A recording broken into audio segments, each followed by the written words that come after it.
Boost post তো সবাই use করে, বাট প্রফেশনালরা কেন অ্যাডস ম্যানেজারকে বেছে নেয়? আসলে বুস্ট পোস্ট অপশন বা অ্যাডস ম্যানেজারের ভিতরে পার্থক্যগুলো কি কি? বুস্ট পোস্ট ক্লিক করলে আপনি যে ইন্টারফেসটাতে চলে যান তাকে বলে হচ্ছে অ্যাড সেন্টার, এবং প্রফেশনালরা যে ইন্টারফেসটা ইউজ করে সেটা হচ্ছে অ্যাডস ম্যানেজার। সাধারণত কুইক এবং বেসিক কাজগুলো করার জন্য বুস্ট পোস্ট অপশনটা ফেসবুক দিয়ে রেখেছে, যেন যে কোনো সাধারণ মানুষ চাইলেই এখান থেকে একটা অ্যাডস রান করতে পারে, কারণ অ্যাডস রান করলে তো ফেসবুকেরই লাভ।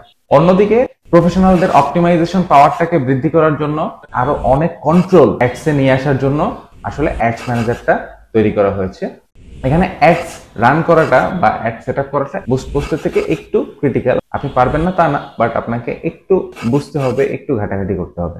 আমরা যদি টার্গেটের কথা বলি, সাধারণ টার্গেটিং বলতে আপনারা যেটা বোঝেন যে লোকেশন, এজ, তার ইন্টারেস্ট, বিহেভিয়ার, এই জিনিসগুলো কিন্তু অ্যাড সেন্টার বা বুস্ট পোস্ট অপশনে আপনারা পেয়ে যাবেন। বাট যদি আপনি কাস্টম অডিয়েন্স করতে চান, লোকালাইট অডিয়েন্স করতে চান, এই ধরনের কাস্টমাইজেশন কিন্তু অ্যাডস ম্যানেজার ছাড়া পসিবল না। আমরা বিভিন্ন রকম অ্যাড অবজেক্টিভ সম্পর্কে জানি, যেমন like campaign, engagement campaign, message campaign, sales campaign. আপনারা বেসিক যে সমস্ত ক্যাম্পেইন আছে, যেমন পোস্ট এঙ্গেজমেন্ট বা টুকটাক মেসেজে লিডস আনা, এই ধরনের ক্যাম্পেইনগুলো কিন্তু বুস্ট পোস্ট অপশনে আপনারা রান করতে পারবেন। বাট যদি অ্যাডভান্স লিডস, ক্যাটালগ ক্যাম্পেইন বা সেলস ক্যাম্পেইন, এই ধরনের ক্যাম্পেইনগুলো করার জন্য কিন্তু আপনাকে অবশ্যই অ্যাডস ম্যানেজারের শরণাপন্ন হতে হবে। আপনার অ্যাডসটা ফেসবুকের কোন অংশে দেখাবে?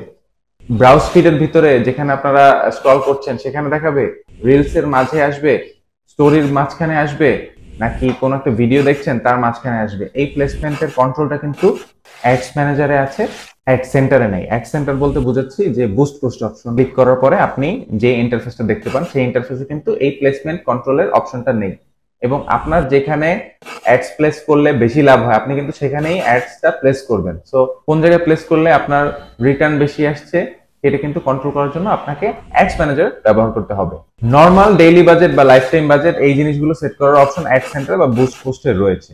কিন্তু আপনি যদি আরেকটু অ্যাডভান্স কিছু জিনিস জান, যেমন ধরেন অ্যাড শিডিউলিং বলেন বা হচ্ছে অ্যাডভান্টেজ ক্যাম্পেইন বাজেট বলেন, এই ধরনের জিনিসগুলো, যেমন ধরেন আপনার অ্যাড সেট আছে অনেকগুলো, একটা ক্যাম্পেইনের ভিতরেই অনেকগুলো অ্যাড সেট আছে, এবং যে অ্যাড সেটটা ভালো পারফর্ম করছে আপনি চাচ্ছেন সেই অ্যাড সেটটাতেই বেশি টাকা খরচ হোক, আপনি এটা ম্যানুয়ালি করেন বা আপনি এটা অটোমেটেড করেন, এই অপশনগুলো কিন্তু আপনার অ্যাডস ম্যানেজারেই আছে, অ্যাড সেন্টারে বা বুস্ট পোস্ট অপশনে নেই। এই কন্ট্রোলগুলো না থাকার কারণেই মূলত প্রফেশনালরা অ্যাডস ম্যানেজার ব্যবহার করে, এবং বুস্ট পোস্ট অপশনটা ফেসবুক দিয়ে রেখেছে যেন যে কেউ চাইলেই খুব ইজিলি একটা অ্যাডস রান করতে পারে।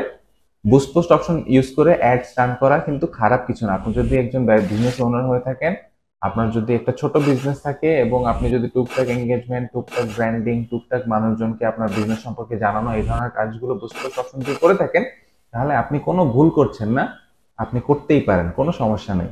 বাট যখন আপনি একটু বেশি বাজেট নিয়ে কাজ করবেন, যখন অ্যাডস এর উপর আপনার একটু বেশি কন্ট্রোল দরকার হবে, বা সেলস বা কনভার্সন টাইপ ক্যাম্পেইন গুলো আপনি যখন করবেন, তখন কিন্তু আপনাকে অ্যাডস ম্যানেজার ইউজ করতে হবে।